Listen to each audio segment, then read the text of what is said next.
Hello, my name is Tormoehlen. I'm the ag agent here in Scott County, and today we're going to talk about rain collection systems.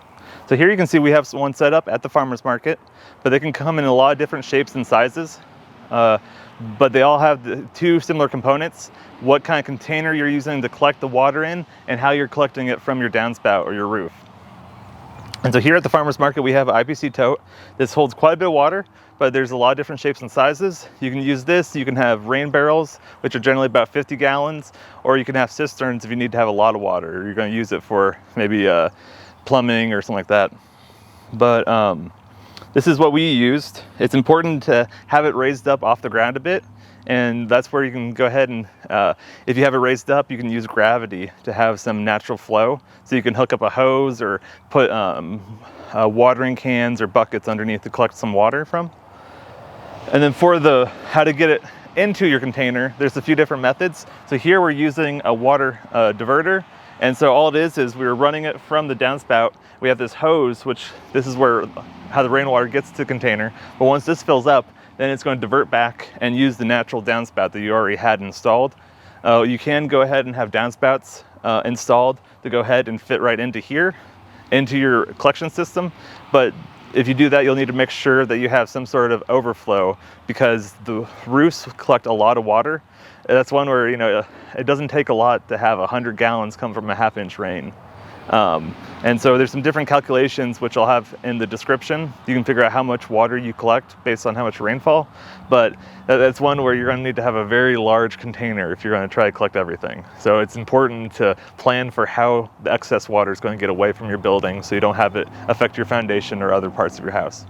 So now that you have your containers and how you're getting your water to your container, let's think about preparing the site. And so that's one where you want to choose a site close to where you're going to use it. If you have a garden, that's where you're using your water, make sure it's located close to that. Of course, you want to also have it located, if you're using a downspout, some place that's easy to fit it in, so you don't have to put a lot of work into that. Then also you want to choose a nice level site.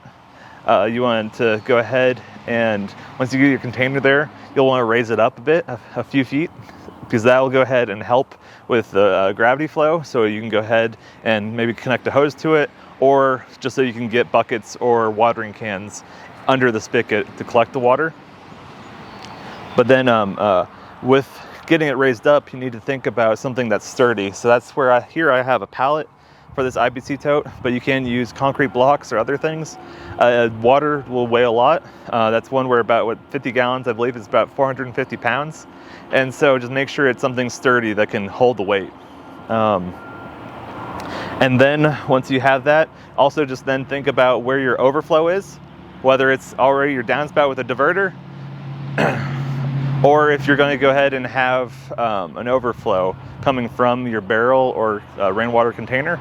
And so just make sure that that overflow is directing water away from your buildings. So now that you have your rainwater collection system set up, now you can think about all the uses you have for this water. So this water is great for using for houseplants. If you have city water, they'll add in softening agents like chlorine, which can be harsh on the plants. And so this is great. You can go ahead and have this, and it's a great alternative. You can use it to wash cars. There might be less calcium in it, so there's less rain spots that you would have, or water spots on your car. You can use this for produce watering, but you need to be cautious of it. The reason also why you would not use this for drinking or washing your hands without going through a disinfecting of the water is you don't know what kind of contaminants come from a roof. That's one where there could be chemicals. You need to think about what your roof material is made out of. There could be organic material. Maybe birds went ahead and defecated on your roof. You just need to be mindful that this is not treated water. But you still can use it in there, you just have to be cautious. That's one where it's a good idea to have something like a drip irrigation set up in your garden, just because then there's less contact of that with your produce. You could go ahead and water, just try to not spray it all over the plant, and then be very mindful of washing your produce when you're ready, taking it, harvesting and getting ready to consume it. Well, that's a quick look into rainwater collection systems. There's a lot of information online, and I'll have some information in the description down below for more reading about the subject if you're interested.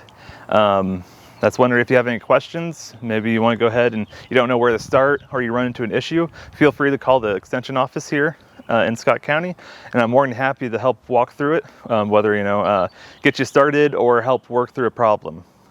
And then this is also set up at the farmers market, so as you're coming for a program here, like the farmers market season is going to be opening up soon, feel free to stop by here, and I'll be at the market throughout the season, so you can catch me, and then I can help talk through with this to explain the different mechanics of it, and if you have any questions, answer them.